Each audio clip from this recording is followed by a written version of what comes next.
Pemerintah Indonesia saat ini tengah mempersiapkan pembentukan sebuah badan pengelola investasi bernama Danantara. Rencananya Pak Prabowo akan meluncurkan Danantara ini pada Senin tanggal 24 Februari 2025. Dengan pengelolaan aset bernilai lebih dari 900 miliar US dollar atau sekitar 14.000 triliun rupiah, Danantara akan menjadi SVF terbesar ke-6 setelah Norwegia, China, Uni Emirat Arab, Kuwait, dan Arab Saudi, bahkan mengalahkan Singapura.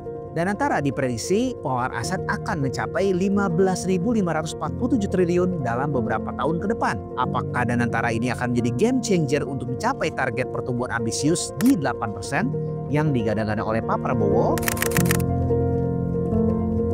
Danantara merupakan singkatan dari Daya Anagata Nusantara. Pak Prabowo menjelaskan arti nama Danantara. Daya Anagata Nusantara yang artinya adalah energi, kekuatan masa depan bagi Nusantara. Sehingga arti Danantara ini adalah kekuatan ekonomi, dana investasi yang merupakan energi kekuatan masa depan Indonesia.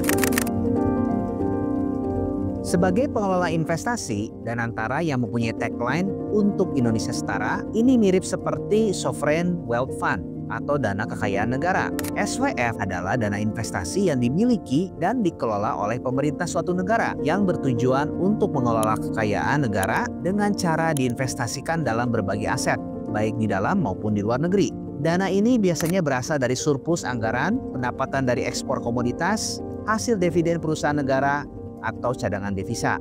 Tujuan SWF dibentuk adalah untuk berbagai tujuan strategis, antara lain menstabilkan ekonomi dengan membantu negara mengelola fluktuasi ekonomi, terutama jika ekonomi sangat bergantung pada komoditas yang harganya bisa berubah drastis, mendiversifikasi sumber pendapatan dengan menginvestasikan di berbagai sektor dan meningkatkan pertumbuhan ekonomi. Keberadaan Danantara diharapkan menjadi instrumen strategis dalam menarik investasi asing langsung ke Indonesia, sekaligus mendukung pembangunan sektor-sektor prioritas seperti ketahanan pangan, energi, dan kesehatan.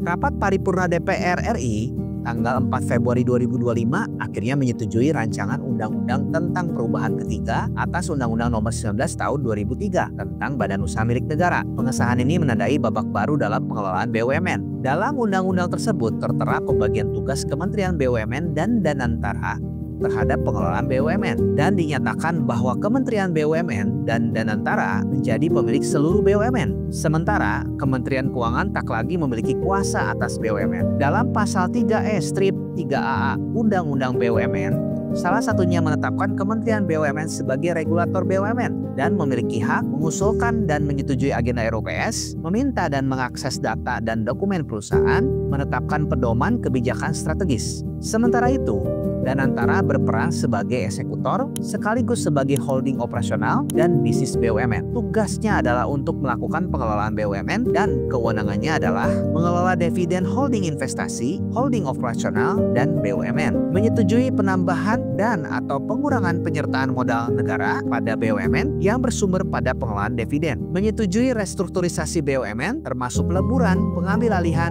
dan pemisahan. Membentuk holding investasi, holding operasional, dan BUMN, mengesahkan dan mengkonsultasikan kepada DPR RI atas rencana kerja dan anggaran perusahaan holding investasi dan holding operasional. Undang-Undang BUMN juga mengatur aset Danantara yang sumbernya ada 5. 1. Penyertaan modal yang berasal dari PMN. 2. Hasil pengembangan aset badan yaitu Danantara sendiri. 3. Pemindah tanganan aset negara atau aset BUMN. 4. Hibah.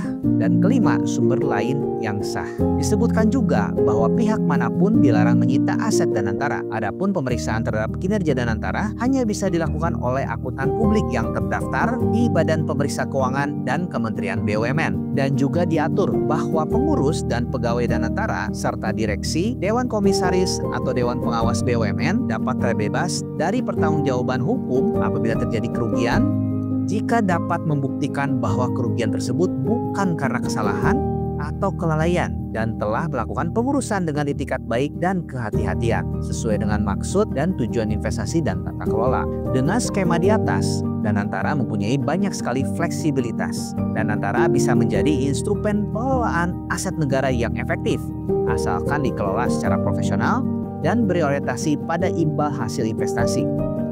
Aset BUMN yang selama ini tidak termanfaatkan bisa dikonversi menjadi aset produktif.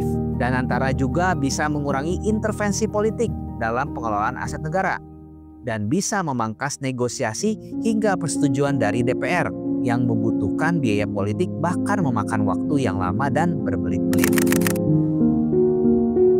Norwegia lewat Government Pension Fund Global merupakan SWF terbesar di dunia yang dibangun dari pendapatan minyak. Dana ini berhasil memberikan kesejahteraan berkelanjutan bagi rakyat Norwegia melalui sistem pensiun yang kuat dan stabilitas ekonomi. Singapura lewat Government Investment Corporation berhasil mengelola dana cadangan devisa dengan sangat baik, menghasilkan imbal hasil investasi yang stabil dan berkontribusi signifikan pada pertumbuhan ekonomi Singapura.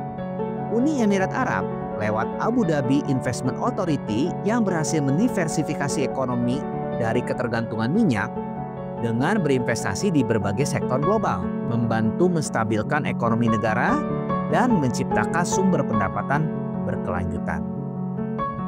Sehingga yang bisa disimpulkan dari manfaat utama dari SWF yang berhasil adalah 1. Stabilitas ekonomi jangka panjang. 2. Diversifikasi sumber pendapatan negara. 3. Perlindungan terhadap fluktuasi harga komoditas. 4. Jaminan kesejahteraan untuk generasi mendatang. Dan 5. Peningkatan daya saing ekonomi global.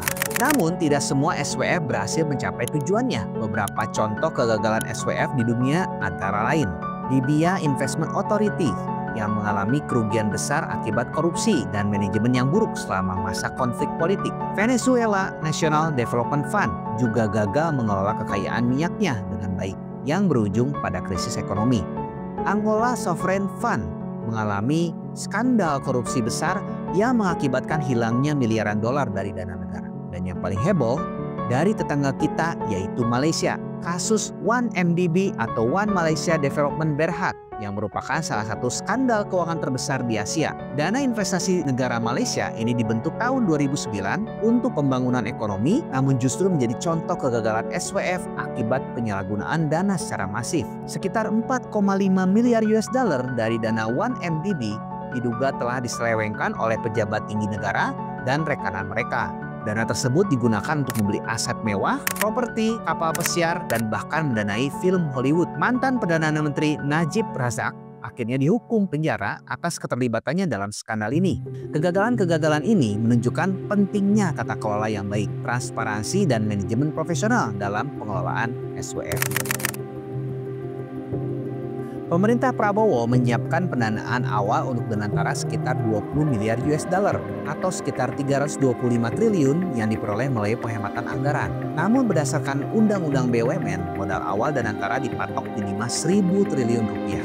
Dana ini diperoleh dari penghematan APBN yang ditargetkan mencapai 750 triliun yang dibagi menjadi 3 tahap. Tahap pertama dilakukan penyisiran anggaran di Kementerian Keuangan sebesar 300 triliun. Tahap kedua akan dilakukan dari penyisiran belanja kementerian yang kurang efisien dengan total target sebesar 308 triliun. Namun sebanyak 58 triliun akan dikembalikan sehingga jumlahnya menjadi 250 triliun. Tahap ketiga, penghematan akan dilakukan BUMN di mana dividen yang ditargetkan mencapai 300 triliun. Sebesar 200 triliunnya digunakan untuk negara dan 100 triliun dikembalikan untuk modal kerja.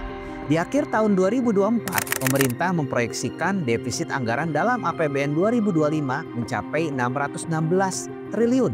Hal ini terjadi karena belanja negara direncanakan sebesar 3,6 triliun, sementara penerimaan negara hanya dipatok 3 triliun. Di antaranya yang perlu diperhatikan sumber penerimaan dari dividen BUMN diperkirakan sekitar 90 triliun. Dengan adanya program Danantara ini, akan terjadi perubahan APBN ke depan. Sumber pendapatan akan berkurang dikarenakan 65 BUMN sudah berpindah ke Danantara sehingga defisit bisa menjadi 700 triliun lebih. Sedangkan penghematan anggaran dialokasikan untuk MBG dan modal awal Danantara. Kita tunggu kelanjutan perubahan anggaran dari Bu Sri Mulyani yang masih dibahas dengan DPR. Danantara akan difokuskan investasinya pada beberapa sektor utama. Yang pertama, energi terbarukan, yaitu investasi dalam pengembangan energi bersih dan berkelanjutan untuk mendukung transisi menuju ekonomi hijau. Kedua, industri hilir, yaitu pengembangan industri pengolahan hasil bumi yang bertujuan untuk meningkatkan nilai tambah dan daya saing produk lokal. Ketiga, produksi pangan, yaitu peningkatan produktivitas dan efisiensi dalam sektor pertanian guna memastikan ketahanan pangan yang berkelanjutan. Keempat, manufaktur canggih, yaitu investasi dalam teknologi dan inovasi di sektor manufaktur untuk meningkatkan daya saing industri nasional.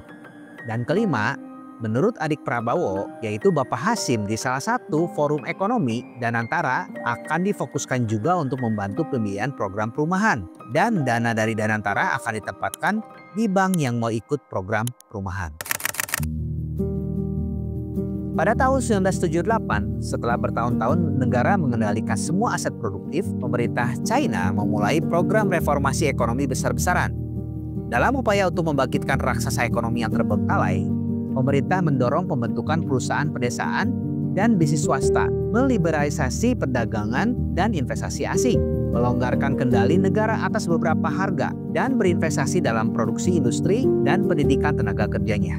Dalam hampir semua hal, strategi tersebut berhasil dengan sangat baik. Sebelum tahun 1978, China mengalami pertumbuhan tahunan sebesar 6% per tahun, disertai beberapa pasang surutnya. Setelah tahun 1978, China mengalami pertumbuhan real rata-rata lebih dari 9% per tahun dengan pasang surut yang semakin sedikit atau stabil. Dalam beberapa tahun puncak, ekonomi tumbuh lebih dari 13%. Pendapatan per kapita hampir meningkat 4 kali lipat dalam 15 tahun terakhir. Dan beberapa analis bahkan memperkirakan bahwa ekonomi China akan lebih besar daripada Amerika dalam waktu 20 tahun. Pertumbuhan tersebut sangat baik dibandingkan dengan macan Asia lainnya, yaitu Hong Kong, Korea, Singapura, dan Taiwan, yang rata-rata memiliki tingkat pertumbuhan 7-8% selama 15 tahun terakhir. Pertumbuhan ekonomi China ini sebenarnya disebabkan oleh investasi sektor real yang membuat negara tersebut lebih produktif. Dengan kata lain, mesin baru, teknologi yang lebih baik, dan lebih banyak investasi dalam infrastruktur telah membantu meningkatkan produksi. Belum lagi terjadi reformasi dalam meningkatkan efisiensi ekonomi, yaitu dengan memperkenalkan insentif laba kepada perusahaan swasta pedesaan, pertanian keluarga, usaha swasta kecil, dan investor serta pedagang asing. Mereka juga membebaskan banyak perusahaan dari intervensi terus-menerus oleh otoritas negara. Akibatnya, antara tahun 1978 dan 1992, output perusahaan milik negara menurun dari 56% menjadi 40%. Sementara pangsa pasar perusahaan swasta meningkat dari 42 menjadi 50%. Dan bisnis swasta dan usaha patungan meningkat dari 2 menjadi 10%. Insentif laba memberikan efek positif lebih lanjut di pasar investasi karena pemilik pabrik dan produsen kecil semakin berupaya untuk meningkatkan kinerja bisnis. Dengan menyambut investasi asing, kebijakan pintu terbuka China telah menambah kekuatan pada transformasi ekonomi. Investasi asing yang masuk tahunan awalnya bertumbuh kurang dari 1% pada tahun 1979 menjadi 18% pada tahun 1994. Uang asing ini telah membangun pabrik, menciptakan lapangan kerja, menghubungkan Tiongkok dengan pasar internasional, dan menyebabkan transfer teknologi yang penting. Selain itu, liberalisasi ekonomi telah meningkatkan ekspor yang naik 19% per tahun selama tahun 1981 sampai 1994. Pertumbuhan ekspor yang kuat telah memicu pertumbuhan produktivitas dalam industri dalam negeri. Akhirnya rasio investasi terhadap PDB China naik dari awalnya di bawah 20% menjadi konsisten di atas 40%. Jauh lebih tinggi dibandingkan negara-negara berkembang lainnya yang rata-rata hanya 20-30%. Strategi investasi besar-besaran ini telah memungkinkan China untuk membangun infrastruktur modern, mengembangkan sektor manufaktur, dan mendorong urbanisasi secara masif. Tingginya rasio investasi yang didukung oleh kebijakan pemerintah yang mendorong tabungan domestik, reinvestasi profit perusahaan, dan penarikan investasi asing. Meskipun beberapa ekonom mengkritisi tingginya tingkat investasi ini karena resiko inefisiensi dan overcapacity, model pertumbuhan berbasis investasi China telah terbukti efektif dalam mentransformasi negara tersebut menjadi kekuatan ekonomi global. Pertumbuhan rasio investasi Indonesia saat ini stagnan cenderung menurun dalam 10 tahun terakhir, yaitu sekitar 30%. Menyebabkan pertumbuhan GDP tidak kemana-mana, yaitu sekitar hanya 5%. Apabila bisa meniru langkah China untuk meningkatkan rasio investasi sekitar 40% ke atas, maka mimpi untuk mendapatkan pertumbuhan GDP di atas 8% itu bukan mustahil. Tapi tentu saja hal ini harus berbarengan dengan reformasi internal sampai ke pelosok-pelosok desa seperti yang dilakukan oleh China. Langkah Prabowo menurut saya saat ini sudah tepat untuk mengkonsolidasikan semua aset di Danantara agar aset-aset yang terbengkalai bisa menjadi produktif. dan membuat kepastian hukum agar pengelolaan menjadi lebih fleksibel. Asalkan dengan pengelolaan yang profesional dan transparan, serta kebijakan insentif yang tepat untuk internal, saya yakin kita bisa bertumbuh di atas 8%. Mirisnya, saat ini masih banyaknya wacana perlibatan orang-orang politik di internal, seperti pengawas pemerintah yang mengundang mantan presiden yang sebenarnya rata-rata sebagai orang politik. Apakah langkah ini sudah tepat? Dikhawatirkan terjadi penyalahgunaan ke depan berdasarkan sejarah-sejarah sebelumnya. Ya, tapi kita tidak boleh pesimis dulu. Kita sama-sama awasi dulu langkahnya ke depan. Tapi untuk awal ini saya pikir langkahnya sudah baik. Jadi menurutmu bagaimana? Apakah kamu cukup optimis dengan program Danantara ini? Coba komen di bawah. See you on the next video. Bye-bye.